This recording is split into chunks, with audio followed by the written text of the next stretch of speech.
কর্মীদের বিরুদ্ধে মিথ্যা মামলা ও নির্যাতনের মানবাধিকারের কথা বলতে গিয়ে তাদেরকে বিভিন্ন লাঞ্ছনা বঞ্চনা আইনের শোষণে নিপীড়িত হতে হয়েছে। আমরা চাই মানবাধিকারের কথা, মানুষের বিবেকের কথা সারা বিশ্বের প্রতিফলিত। আমরা এই সত্যকে তুলে ধরার চেষ্টা করি।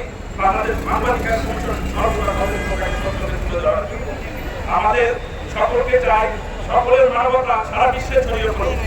এই বিগত ফ্যাসিস্ট সরকারের আমলে মানবাধিকারের কথা বলতে গিয়ে, মানুষের কথা বলতে গিয়ে আমরা কোনো সময় আপোষ করিনি সরকারের সাথে।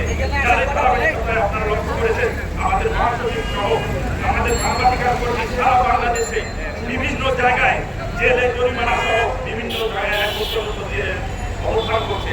আমরা চাই আমাদের মহাসচিব সহ বাংলাদেশ মানবাধিকার কমিশনের যারা মানবতার কথা বলে, শুধু মানবাধিকার কমিশন বাংলাদেশ মানবাধিকার কমিশন নয়, যারা মানবতার কথা বলে তাদেরকে সুন্দরভাবে যাতে মানবতার কথা বলতে পারে, সত্যি কথা বলতে পারে, এই প্রত্যাশা রাখি। জয় হোক মানবতা, জয় হোক।